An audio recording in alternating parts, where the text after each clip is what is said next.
बिस्मिल्लाहिर्रहमानिर्रहीम। अस्सलाम वालेकुम। थंबनेल देख के समझ तो गए होंगे आप कि आज हम किस चीज के बारे में बात कर रहे हैं। तो दोस्तों, this video is gonna be the most inspirational video during कोविड-19। तो ये वीडियो किसके लिए है? ये वीडियो आपके लिए है। तो वीडियो में क्या क्या हम बात करेंगे तो आज मैं आपको बताने जा रहा हूं। ये देखिए, मैंने कुछ लिखे हैं, कुछ कॉम्पिटिटिव एग्जाम्स के नाम। तो ये कॉम्पिटिटिव एग्जाम्स कौन से हैं? देखिए, यूपीएससी एक इंडिया का बड़ा कॉम्पिटिटिव एग्जाम, उसके अलावा CSS, FPSC, PPSC, SPSC, BPSC, इसके अलावा केपीएससी, एसएससी, सीजीएल, उसके बाद एनईटी, एफआईए, एजेकेपीएससी। तो ये सारे एग्जाम्स हैं। इसके अलावा एक चीज़ तो मैं बहुत अहम बोल रहा हूँ, वो ये है कि अभी बहुत सारे बच्चों के मेरे पास मैसेज आए हैं। ई-केट और एम-केट के स्टूडेंट्स जो हैं वो मैसेज कर रहे हैं, सर हमारा एंटी टेस्ट होगा या नहीं होगा, सर अभी हम क्या करें, हमारा दिल नहीं करता पढ़ने को। तो ये वीडियो सब आप सब के लिए है, चाहे आप इन एग्जाम्स की तैयारी कर रहे हो या नहीं कर रहे हो। क्योंकि एक फिलोसोफर ने कहा, where there is nothing there is something. कैसे? जहां पे कुछ भी नहीं होता वहां पे भी कुछ होता है। तो वहां पे क्या होता है? तो उसने ये कहा कि आप देखें, कोई खाली जगह है, कोई एम्प्टी, कोई वैकेंट प्लेस है, तो वहां पे देखें, अगर कुछ भी नहीं होगा तो स्पेस तो होगा ना। तो it means when there is nothing there is something. अगर आप इस एग्जाम की तैयारी नहीं भी कर रहे हैं, कम से कम आपका इंटरेस्ट तो होगा कुछ ना कुछ सीखने का, कुछ ना कुछ पाने का। तो ये वीडियो आपके लिए। तो चलिए दोस्तों, वीडियो को स्टार्ट करते हैं। लेकिन वीडियो स्टार्ट करने से पहले अगर आप हमारे चैनल पे नए हैं तो चैनल को सब्सक्राइब करना मत भूलिएगा और वीडियो को लाइक जरूर कीजिएगा, क्योंकि आप लाइक करेंगे तो मुझे कुछ और मोटिवेशन मिलेगी, वीडियो और भी बनाऊंगा। तो चलिए दोस्तों, वीडियो को स्टार्ट करते हैं इस बात से। ये बहुत ही अहम चीज है। अ वाइज मैन, एक अक्लमंद बंदा कौन सा होता है? अक्लमंद बंदा वो होता है जो नेगेटिविटी जब देखता है, तो जब उसके सामने नेगेटिविटी आती है तो उसको वो पॉजिटिव लेके आगे निकल जाता है। और जो बेअक्ल बंदा होता है वो करता क्या है? एक पॉजिटिविटी को देख के उसको नेगेटिव समझ के वो पीछे हट जाता है। तो हमें उन लोगों में से नहीं बनना जो पीछे हटते हैं, हमें उन लोगों में से बनना है जो आगे बढ़ते हैं। तो आपको भी आगे बढ़ने का शौक तो जरूर होगा। तो चलिए दोस्तों, हम देखते हैं कि इस कोविड-19 में से हमें लेसन कौन सा मिलता है। इसको हमें पॉजिटिव कैसे समझना चाहिए, हमें इसको नेगेटिव नहीं समझना चाहिए, पॉजिटिव कैसे समझना चाहिए। चलिए हम देखते हैं। देखिए, आप इनमें से किसी ना किसी एग्जाम की तो जरूर तैयारी कर रहे होंगे। देखिए, आप में से कुछ ऐसे होंगे जो सीएसएस की तैयारी कर रहे होंगे, तो कुछ ऐसे होंगे जो यूपीएससी की, या इसके अलावा भी बहुत सारे एग्जाम्स हैं जिनकी आप तैयारी कर रहे होंगे। जैसे कि अभी एक बच्चे ने मुझे कॉल की, शाहजैन नाम के, इस लाहौर से मुझे कॉल की उसने। शाहजैन ने मुझसे पूछा कि सर मैं सीएसएस करना चाहता हूं, सर अभी आप मुझे बताएं कि मुझे क्या करना चाहिए, मेरी इंग्लिश बहुत वीक है, मेरी विकेबुलरी बहुत वीक है, मुझे क्या करना चाहिए। तो मैंने उसको नसीहत दी, मैंने उसको एडवाइस दी। तो मैंने उसे कहा कि आप सबसे पहले तो आपकी विकेबुलरी स्ट्रांग होनी चाहिए, और उसके बाद आपकी सेंटेंस स्ट्रक्चरिंग बहुत स्ट्रांग होनी चाहिए, क्योंकि सीएसएस में ऐसे और कंपोजिशन का पेपर बहुत अहमियत रखता है। और ये ना सिर्फ सीएसएस में, हर एग्जाम में बहुत इंपॉर्टेंट रखता है। तो मैंने उसे कहा बेगन्स वोकैबुलरी पढ़ें, उसके बाद जान न्यूज़पेपर के एडिटोरियल पेज पढ़ें, तो वहां पे वो पेज पढ़ के आपको लिखने की कोशिश करें। तो ये नसीहत आपके लिए भी थी। तो अगर आप देखें, इस कोविड-19 में सबसे पहले आपको करना क्या है? आप एक पेपर लेके नोट डाउन करें। नोट डाउन क्या करना है? हमें नोट डाउन करनी है अपनी वीकनेस, कि आपकी वीकनेस क्या है, आप में गैप कौन सा है। तो जो आपका गैप है, फॉर एग्जाम्पल एक बंदा सीएसएस करना चाहता है, तो वो देख रहा है कि मेरी इंग्लिश वीक है, तो वो क्या कर सकता है इस कोविड-19 में? अपना टाइम टेबल बना के, देखिए वैसे बंदा 12 घंटे पढ़ता है, तो इस कोविड-19 में जो बंदा 1 घंटा भी नहीं पढ़ता, तो कोशिश करे वो 3 घंटे का टाइम टेबल बनाए। 3 घंटे का टाइम टेबल बना के अपनी जो वीकनेस है उस पर काम करें। ठीक है, हम आगे चलते हैं। अगर आप कर रहे हैं एसपीएससी की तैयारी, देखिए एसपीएससी में स्क्रीनिंग होता है, तो आप एक जीके की बुक लेके आप तैयारी कर सकते हैं। आप जहां पे आपका गैप आ रहा है, ये तो मैं ऐसे ही अंदाजा लगा रहा हूं, आपका जहां पे भी गैप है वो मुझे नहीं पता, वो आपको पता है। आपको लिखना है, आपको गैप वो फिल करना है। ये एक अहम टाइम है। इस टाइम को आप क्या समझें?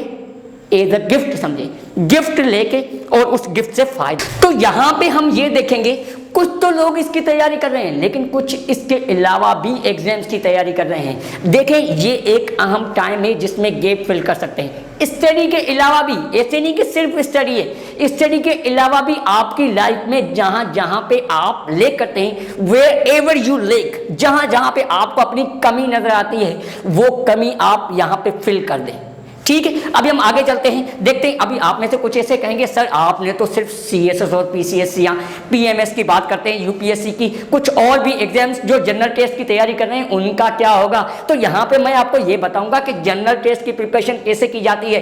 फॉर एग्जाम्पल, एफपीएससी के एमसीक्यूज पेपर आते हैं या एसपीएससी के एमसीक्यूज पेपर आते हैं, यहाँ पे ये एग्जाम में एसएससी है, एनईटी है या एफआईए के पेपर आते हैं जो एमसीक्यूज पेपर होते हैं, तो वहाँ पे बच्चों को वीकनेस होती है। फॉर एग्जाम्पल, एक बच्चा है जिसने एमए इंग्लिश किया हुआ है, उसकी इंग्लिश बहुत अच्छी है और जीके की बहुत टच में है, न्यूज बहुत देखता है, तो उसका जीके का पोर्शन बहुत अच्छा है और इंग्लिश का पोर्शन भी बहुत अच्छा है, लेकिन उसकी वीकनेस क्या है कि वो ईडीएस में कमजोर है, एवरीडे साइंस में कमजोर है या मैथ्स में कमजोर है। तो आपने देखा कि मेरी कमी क्या है, जब भी मैं टेस्ट में बैठा हूं तो मेरी वीकनेस क्या है, वो वीकनेस है मैथ्स। तो मैथ्स का मुझे करना क्या है? तो आप क्या करें, मैथ्स के जो मोस्ट इंपॉर्टेंट टॉपिक्स हैं वो नोट डाउन करें। हर एक टॉपिक की 3-3 वीडियोस देख लें यूट्यूब से और नोट डाउन करते जाएं, आपकी चीजें बिल्कुल क्लियर हो जाएंगी।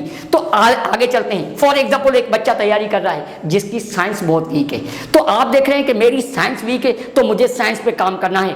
1 महीना आप साइंस पे काम करें, 1 महीना काम करेंगे तो आप सारी चीजों में बराबर हो जाएंगे, बिल्कुल इक्वल हो जाएंगे। तो आपके लिए कोई भी टेस्ट जो है वो मुश्किल नहीं होगा, इजीली क्लियर करना। I have been teaching for 8 years, मैं 8 सालों से पढ़ा रहा हूँ इंट्री टेस्ट, गवर्नमेंट जॉब्स की तैयारी, इसके अलावा बहुत सारे इदारों में मैंने काम किया। तो मुझे एक चीज वीकनेस नजर आई, ईकेट और एमकेट की जो बच्चे तैयारी करते हैं उसमें एमकेट के जो बच्चे होते हैं उनकी अक्सर कमी कौन सी होती है? फिजिक्स होती है। ये मैंने अक्सर देखा है, उनको फिजिक्स बहुत ही डिफिकल्ट लगती है। इसके पीछे वजह है, वजह कौन सी है? वजह यह है कि वो लगाते हैं बायो है सारा रट्टा, तो समझना कम पड़ता है लेकिन रट्टा ज्यादा लगाना पड़ता है। लेकिन फिजिक्स में क्या है, वो टोटली न्यूमेरिकल्स है, तो न्यूमेरिकल्स में बहुत सारी प्रॉब्लम्स होती है। तो आप इस पे काम कर सकते हैं, पूरा 1 महीने का टाइम टेबल बना के फर्स्ट ईयर इंटर के जो भी सारे न्यूमेरिकल्स हैं वो एक जगह पे लिख दें। जैसे आमतौर पे हम करते क्या है, एक बच्चा बहुत शरारती होता है क्लास में, तो शरारती बच्चे को हम वहां पे समझाएंगे तो समझता नहीं है, लेकिन उसको क्या करते हैं, बाहर निकाल के कहते हैं, बाहर ऑफिस में बुला के ऑफिस में कहते हैं, फिर उसको अलग तरीके से समझाते हैं तो वो समझ जाता है। तो यहाँ पे हमें एक लेसन लेना चाहिए कि जो चीज आपको बुक में से समझ में नहीं आती उस चीज को बाहर अपने नोट डाउन करें, अपने बुक में लिखें, नोटबुक में लिख के फिर आप उसको समझने की कोशिश करें, तो आसानी से आपको समझ में आ जाएगी। तो ईकेट वालों की क्या कमी होती है? ईकेट वालों की कमी होती है मैथ्स, उनको मैथ्स में बहुत सारे फार्मूले जो होते हैं अक्सर भूल जाते हैं। तो अभी इस टाइम में आपको करना क्या है, मैथ्स के फर्स्ट ईयर के फर्स्ट चैप्टर से लेके इंटर के लास्ट चैप्टर तक इसमें सारे जो भी फार्मूले आते हैं इसमें एक अलग सी नोटबुक बनाएं, उस नोटबुक में सारे फार्मूले लिखते जाएं, रोजाना काम करते जाएं। लेकिन ऐसे नहीं करें कि आज मैं लिखता हूं और कल मुझे याद करना है, नहीं, ऐसे बिल्कुल भी नहीं करना, क्योंकि दूसरे दिन आपका दिल ही नहीं करेगा याद करने को। तो आपको जो काम आज लिखना है वो आज ही करना है, कल पे नहीं छोड़ना है। जैसे आमतौर पर आपने सुना ही होगा, don't put off till tomorrow, आज का काम कल पे मत छोड़ो।